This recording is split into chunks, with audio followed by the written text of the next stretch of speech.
حاضرین جمعہ السلام علیکم ورحمۃ اللہ وبرکاتہ۔ الحمدللہ وکفی وسلام علی عبادہ الذین اصطفی، اما بعد فاعوذ باللہ من الشیطان الرجیم، بسم اللہ الرحمن الرحیم۔ وَإِذْ قَالَ رَبُّكَ لِلْمَلَائِكَةِ إِنِّي جَاعِلٌ فِي الْأَرْضِ خَلِيفَةً صدق اللہ المولانا العظیم۔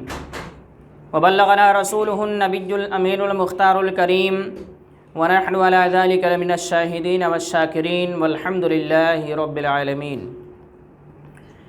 آئیے کچھ عرض و معروضات پیش کرنے سے قبل سب سے پہلے آقائے نامدار مدینے کے تاجدار احمد مجتبیٰ محمد مصطفیٰ صلی اللہ تعالیٰ علیہ وسلم کی مقدس بارگاہ میں درود شریف کا ہدیہ پیش کریں۔ الصلاۃ والسلام علیک یا رسول اللہ،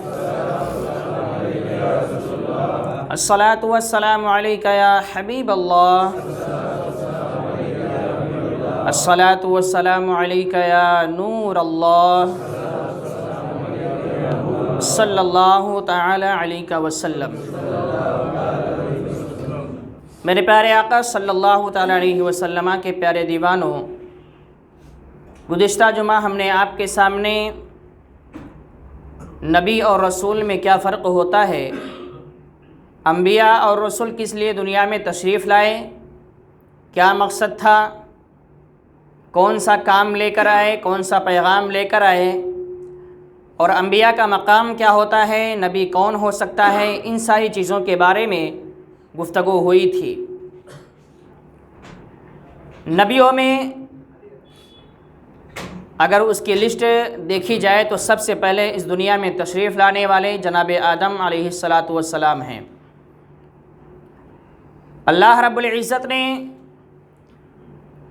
حضرت آدم علی نبینا علیہ السلام کو جب دنیا میں بھیجنا چاہا اپنا نائب و خلیفہ بنا کر، تو سب سے پہلے اللہ نے فرشتوں سے اس کا مشورہ لیا۔ قرآن مقدس میں اس کا تذکرہ اس طریقے سے آیا، وَإِذْ قَالَ رَبُّكَ لِلْمَلَائِكَةِ إِنِّي جَاعِلٌ فِي الْأَرْضِ خَلِيفَةً، کہ یاد کرو جب تمہارے رب نے فرشتوں سے کہا کہ میں زمین میں اپنا نائب بنانا چاہتا ہوں، بنانے والا ہوں۔ یہاں ایک سوال یہ پیدا ہوتا ہے کہ جب اللہ ان اللہ علی کل شیء قدیر ہے، ہر چیز پر قادر ہے، تو اس نے اپنا خلیفہ، اپنا نائب کیوں بنایا؟ نائب اور خلیفہ اس لیے بنایا جاتا ہے کہ اصل بادشاہ کہیں بیمار ہو جائے، کچھ تکلیف ہو جائے، کوئی پرابلم ہو جائے، اپنی ذمہ داری نہ نبھا سکے، تو اس کی جگہ پہ خلیفہ اور نائب کو لایا جاتا ہے، اس کی ذمہ داری نبھائی جاتی ہے۔ اس خلافت کو سمجھنے کے لیے، اس نیابت کو سمجھنے کے لیے رسول اعظم صلی اللہ علیہ وسلم کی زندگی کو ہم دیکھیں کہ جب تک اس دنیا میں رسول اعظم صلی اللہ علیہ وسلم ظاہری طور پر حیات تھے، اس وقت تک آپ نے کسی کو اپنا خلیفہ نہیں بنایا۔ کیوں؟ جب بادشاہ ہوتا ہے اور وہ اپنی ذمہ داری نبھا سکتا ہے تو خلیفے کی، نائب کی ضرورت ہوتی ہی نہیں ہے۔ لیکن جب رسول اعظم صلی اللہ علیہ وسلم پردہ فرما گئے تو اس کے بعد خلیفہ کا نمبر آتا ہے، اس سے پہلے نمبر نہیں آتا۔ تو ایک بات یہ سمجھ میں آتی ہے کہ خلیفہ اور نائب اس کا بنایا جاتا ہے کہ جو اپنی ذمہ داری نبھانے سے قاصر ہو، نہ نبھا سکے، یا اپنی ذمہ داری نبھانے پر قادر نہ ہو، تو اس کے نیچے ایک نائب اور خلیفہ بٹھا دیا جاتا ہے کہ بادشاہ کی ذمہ داری یہ نبھائے گا۔ لیکن اللہ رب العزت و احکم الحاکمین ہے، سارے بادشاہوں کا بادشاہ ہے، اور اس نے خود اپنے بارے میں فرمایا ان اللہ علی کل شیء قدیر، ہر چیز پر قادر ہے۔ تو سوال یہ پیدا ہوا کہ اے میرے مولا، جب تو ہر چیز پر قادر ہے، ہر کام خود کر سکتا تھا، تو تو نے اپنا نائب کیوں بنایا؟ اس کا جواب میں نے پچھلے جمعہ میں دیا تھا کہ اللہ رب العزت کو نائب کی ضرورت نہیں تھی، وہ اس کا محتاج بالکل نہیں ہے۔ چونکہ اللہ اپنا پیغام، اپنی بات ہم تک پہنچانا چاہتا تھا، اور ہمارے جسم میں، ہمارے اندر یہ طاقت نہیں تھی کہ ہم وہ چیز ڈائریکٹ اللہ سے لے سکیں، اس لیے اللہ نے ہمارے ہی جیسے ایک نبی کو انسان کی شکل میں ہمارے بیچ میں بھیجا تاکہ ہم ان سے مانوس ہو جائیں اور ان سے چیزیں سیکھ سکیں، ان سے بات چیت کر سکیں، ان سے رابطہ کر سکیں۔ اللہ سے ہم ڈائریکٹ رابطہ نہیں کر سکتے تھے، اس لیے اللہ نے اپنا نائب بنا دیا کہ میری بات میرے نائب کے ذریعے میرے بندوں تک پہنچائی جائے گی، میرا جو بھی پیغام ہوگا وہ میرے بندوں تک پہنچایا جائے گا۔ لیکن جب اللہ رب العزت نے مشورہ لینا چاہا، اور مشورہ کس سے لیا جاتا ہے، یہاں بھی ایک سوال پیدا ہوتا ہے کہ جب ہر چیز خود کر سکتا ہے تو مشورہ لینے کی ضرورت کیا تھی؟ ڈائریکٹ جناب آدم کو دنیا میں بھیج دیتا ہے، یہ فرشتوں سے مشورہ لینے کی ضرورت کیا تھی؟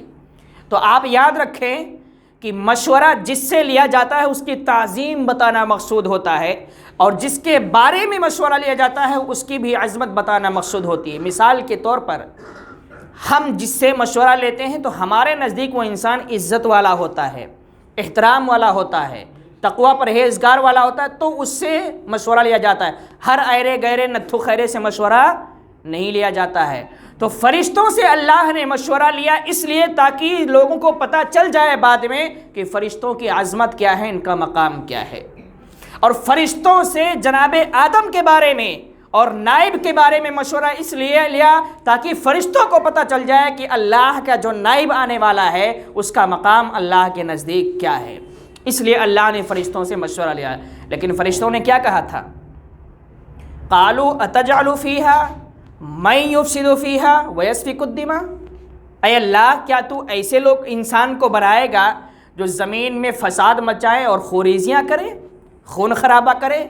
وَنَحْنُ نُسَبِّحُ بِحَمْدِكَ وَنُقَدِّسُ لَكَ، جس مقصد کے لیے تو بنانا چاہتا ہے وہ تو ہم پورا کر رہے ہیں، تیری عبادت بھی کر رہے ہیں، تیرا تقدس بھی بیان کر رہے ہیں، تیری تسبیح بیان کر رہے ہیں، پھر کسی کو بنانے کی اور پیدا کرنے کی ضرورت کیا ہے؟ یہ سوال جو ہے فرشتوں نے کیوں کیا تھا؟ فرشتوں کو کیا یہ معلوم نہیں تھا کہ اللہ جو کر رہا ہے وہ صحیح کر رہا ہے؟ فرشتوں نے اس لیے سوال کیا تھا کہ فرشتوں نے جناب آدم کے جسم کو بنتے ہوئے دیکھا تھا، اور جب جناب آدم کے جسم کو بنتے ہوئے دیکھا تو یہ جسم کیسے بنایا گیا ہے اس کو ہمیں جاننا ہوگا، تب یہ اعتراض سمجھ میں آئے گا۔ اللہ رب العزت نے جب جناب آدم کے جسم کو بنانا چاہا تو مشورہ لینے کے بعد میں اس نے جناب جبرائیل علیہ السلام کو زمین پہ بھیجا کہ جاؤ زمین کی مٹی لے کر آؤ۔ غور سے سنیے گا، بہت اہم اور بہت باریکیاں ہیں اس میں۔ زمین کی مٹی لے کر آؤ تو جناب جبرائیل آتے ہیں، زمین کی مٹی اٹھانا چاہتے ہیں تو زمین بول پڑتی ہے، کیا کہتی ہے کہ اے جبرائیل تم مجھ سے مٹی لے کر جانا چاہتے ہو، تم مٹی لے کر جاؤ گے، آج جو جسم بننے والا ہے کل دنیا میں جانے کے بعد جب وہ خوریزیاں کریں گے، لڑائی جھگڑے کریں گے، گناہ کریں گے، اور ان کے گناہوں کی بنیاد پر انہیں جب جہنم میں ڈالا جائے گا تو مجھے بھی تکلیف ہوگی کیونکہ میرے ہی حصے سے یہ جسم بنایا جائے گا۔ جبرائیل علیہ السلام کو رحم آ گیا، چھوڑ کے چلے گئے کہ بھائی یہ جب پناہ مانگ رہی ہے تو چھوڑ دو۔ اللہ کی بارگاہ میں گئے، مولا زمین ایسا ایسا کہہ رہی ہے۔ اللہ نے کہا ٹھیک ہے رک جاؤ۔ اللہ نے جناب میکائیل کو بھیجا کہ تم جاؤ، جبرائیل کے بس کی بات نہیں ہے، یہ بہت نرم دل ہے، یہ تو ایک بات پہ واپس آ گئے، اب تم جاؤ اور زمین سے مٹی لے کر آؤ۔ میکائیل علیہ السلام آئے، زمین نے وہی بات ان سے کہی، وہ بھی واپس چلے گئے، رحم آ گیا ان کو بھی۔ اللہ نے کہا تم بھی بیٹھ جاؤ۔ اب اس نے جناب اسرافیل کو بھیجا کہ تم جاؤ اور جانے کے بعد میں زمین سے مٹی لے کر آؤ۔ وہ جناب آئے، زمین نے ان سے بھی پناہ مانگی، وہ بھی واپس چلے گئے۔ تو چوتھے نمبر پہ اللہ نے جناب اسرائیل جو آج ہمارے اور آپ کے بیچ میں ملک الموت کے نام سے یاد کیے جاتے ہیں، ان کو بھیجا کہ تم جاؤ اور زمین سے مٹی لے کر آؤ۔ یہ جناب آئے، زمین نے ان سے بھی وہی بات کہی، یہ اٹل ہو گئے کہ تیری مانو یا خدا کی مانو، یہ بتا۔ خدا نے حکم دیا ہے کہ مٹی لے کر آنا اور تو کہہ رہی ہے کہ مجھ سے مٹی لے کر نہیں جانا، تو میرے سامنے خدا کا حکم آگے ہے، میں رحم کھانے والا انسان نہیں ہوں، مجھے تو مٹی لے کر ہی جانا ہے، تو کتنی بھی پناہ مانگتی رہ جائے۔ زمین گڑ گڑاتی رہی، روتی رہی، لیکن جناب اسرائیل مٹی لیتے ہیں اور خدا کی بارگاہ میں حاضر ہوتے ہیں۔ جہاں آپ جانتے ہیں کہ اللہ رب العزت نے اسی وقت یہ فیصلہ کر لیا تھا کہ اب جس نائب کو میں بنا رہا ہوں، جس کو خلیفہ بنا رہا ہوں، ان کی روحیں بھی نکالنے کے لیے انہی کو مقرر کیا جائے گا۔ کیوں؟ کیونکہ روح نکالنے والا نرم دل اور رحم کھانے والا نہیں چاہیے۔ پتہ چلے روح نکالنے کے لیے گئے، گھر والے بیٹھ کے رو رہے ہیں، روح رونے لگی تو یہ تو واپس آ جائیں گے کہ رو رہی ہے میں رحم کھا جاتا ہوں۔ اس لیے اللہ نے دیکھا کہ اسرائیل علیہ السلام سخت ہے، قانون کو ماننے والے، اس پہ عمل کرنے والے ہیں، تو انہی کو اس کام کے لیے مقرر کر دیا جائے۔ اسی وقت اللہ نے فیصلہ کر دیا تھا کہ اس کام کے لیے تمہیں مقرر کیا جاتا ہے۔ اب جب مٹی لینے کی بات آئی تو زمین کے ایک حصے سے مٹی نہیں اٹھائی گئی تھی، اللہ کا حکم تھا کہ زمین کے ہر حصے سے مٹی لے کر آؤ، اور اس مٹی میں ایک روایت میں آیا کہ 60 رنگ کی مٹیاں لے گئی تھیں جس میں جناب آدم کا جسم بنایا گیا تھا، اور خاص کر لال، سفید، کالی اور درمیانی مٹی، یہ 4 مٹیوں کے کلر بتائے گئے کہ ان 4 مٹیوں سے جسم بنا ہے، جس کی وجہ سے آج کوئی سانولا ہے، کوئی گورا ہے، کوئی کالا ہے۔ یہ اسی مٹی کا کمال ہے کہ آج ہر رنگ کے انسان ہماری اور آپ کے بیچ میں نظر آتے ہیں۔ اور کیا ہوا تھا؟ مٹی صرف کلر نہیں دیکھی گئی، نرم مٹی بھی لے جایا گیا تھا، اور کڑک سخت مٹی بھی، یعنی جو پتھر ٹائپ ہوتے بالکل کڑک، توڑنے پہ نہ ٹوٹے، وہ مٹی بھی لے جائی گئی تھی۔ یہی وجہ ہے کہ آج کوئی نرم دل ہوتا ہے تو کوئی پتھر دل ہوتا ہے، سخت دل ہوتا ہے۔ اور پھر یہی نہیں، اس میں اچھی مٹی بھی لے جائی گئی تھی اور کیچڑ والی مٹی بھی لے جائی گئی تھی۔ یہی وجہ ہے کہ آج کوئی صاف ستھرا ہوتا ہے تو کوئی 1 مہینے میں 1 بار نہاتا ہے، کوئی نہایت ہی گندا ہوتا ہے تو کوئی نہایت ہی صاف و شفاف کپڑے پہنتا ہے۔ ہر طرح کی مٹی تھی، اور اسی مٹی کا اثر آج ہمارے اور آپ کے بیچ میں دکھتا ہے کہ ہر طرح کے لوگ ہمارے اور آپ کے بیچ میں پائے جاتے ہیں۔ یہ تو ہو چکا۔ جب مٹیاں منگا لی گئیں، اللہ نے فرشتوں سے کہا کہ اس کا ایک گارا بنایا جائے۔ جیسے آج تو نہیں چلتا، پہلے جیسے آج سیمنٹ وغیرہ کا مسئلہ ہے، پہلے پرانے گھر جو بنے ہوئے ہیں آپ جانتے ہیں کہ مٹی کے گھر بنتے تھے، پلاسٹر کے لیے مٹی لگائی جاتی تھی، تو کہا یہ گارا بنائیے۔ گارا بنانے کے بعد میں ہر طرح کے پانی سے گارا بنایا گیا، اور اس کے بعد میں اللہ نے حکم دیا کہ صفا اور مروہ کے درمیان میں اس کو رکھ دیا جائے۔ جہاں آج خانہ کعبہ ہے وہیں پر جناب آدم کا جسم بنایا گیا تھا، وہیں پر رکھا جائے، اور پھر اس کے بعد میں اس جسم پر، اس پتلے پر 40 دن تک مسلسل بارش ہوئی تھی۔ کیا ہوئی تھی؟ 40 دن تک مسلسل بارش ہوئی تھی۔ 39 ڈیز، 39 دن تک صرف غم و رنج کی بارش ہوئی تھی، یعنی پریشانی، افسردگی، غم و رنج کی بارش ہوئی تھی۔ آخری دن 40ویں دن خوشی کی بارش ہوئی تھی۔ یہی وجہ ہے کہ آج انسان کی زندگی میں زیادہ رنج و غم ہے، خوشی بہت کم ہے۔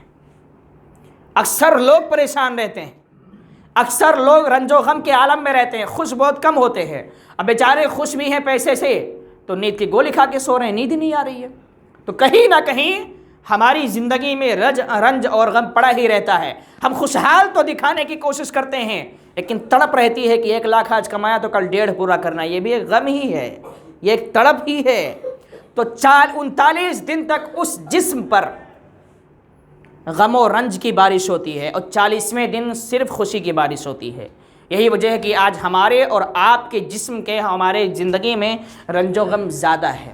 بہرحال یہ سارا مجسمہ جو بنایا گیا اور یہ ساری چیزیں جو استعمال کی گئیں، فرشتوں نے اس کو دیکھا تھا کہ بھائی اس میں ہر طرح کی مٹی ہے اور ہر طرح کے لوگ ہیں، پانی بھی ملائی جا رہی ہے، سب چیزیں ملائی جا رہی ہیں، تو یہ انسان ایک جیسے تو رہنے والے ہیں نہیں، الگ الگ چیزیں ہیں، تو حرکتیں بھی ان کی الگ الگ ہوں گی، لڑائی جھگڑا بھی کریں گے، مار پیٹ بھی کریں گے، خوشی کے ساتھ رہیں گے، محبت کے ساتھ رہیں گے۔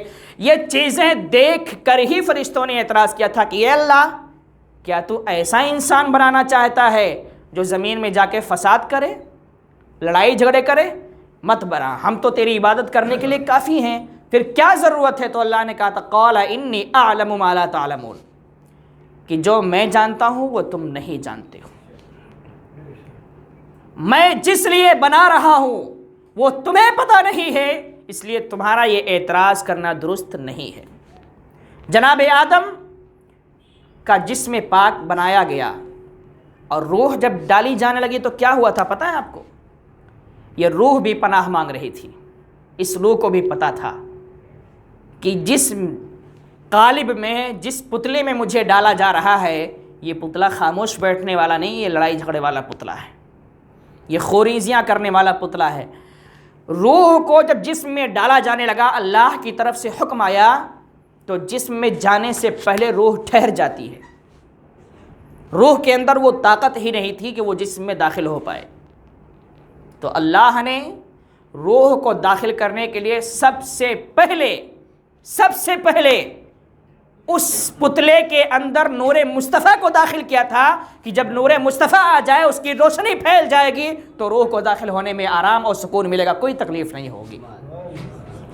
نور مصطفیٰ کو جب داخل کیا گیا تو وہ نور مصطفیٰ جناب آدم کے پتلے کے پیشانی میں گیا، اور پیشانی میں جانے کے بعد میں جب تھوڑا سا نیچے اترا تو جناب آدم کو چھینک آ گئی تھی۔ جب نور مصطفیٰ داخل ہوا اور روح نے انٹری لیا اندر، تو روح جیسے ہی پیشانی سے شروع کرتی ہے، ناک کے پاس پہنچتی ہے تو جناب آدم کو چھینک آئی۔ مطلب جناب آدم بولے تو اس پتلی کو جو ابھی بن رہا تھا، تیار ہو رہا تھا، وہ جناب آدم ہی کا جسم تھا۔ چھینک جب آئی تو جب اس کے نیچے اور وہ روح گئی تو اسی چھینک آنے کے بعد فوراً زبان سے نکل گیا الحمدللہ۔ ابھی جسم بن ہی رہا ہے اور ایک پیغام دیا جا رہا ہے کہ چھینک آئے تو یہ کام کر رہا ہے۔ جب اس جسم سے الحمدللہ کی صدائیں آئی تو یرحمک اللہ کہنے والا کوئی اور نہیں، خود خدا نے یرحمک اللہ فرمایا تھا۔ یہی وجہ ہے کہ چھینک جو ہے وہ ہمارے لیے مصیبت نہیں ہے، ہمارے جسم کے لیے وہ راحت ہے اور سکون ہے۔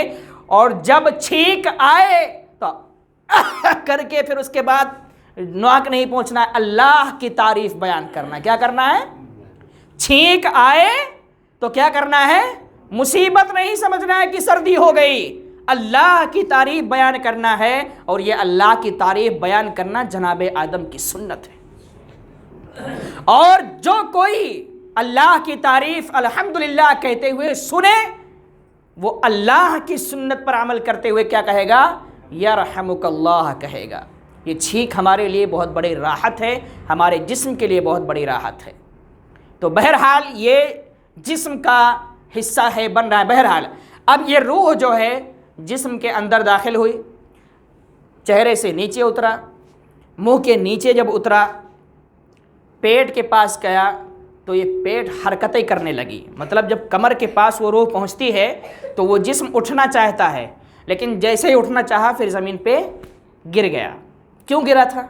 کیونکہ ابھی پوری طرح سے روح جو ہے وہ کمر تک تو پہنچی لیکن نیچے تک نہیں پہنچی تھی، اور جب تک ہمارے پیر کی طاقت نہ لگے ہم کمر کی طاقت سے کھڑے نہیں ہو سکتے ہیں۔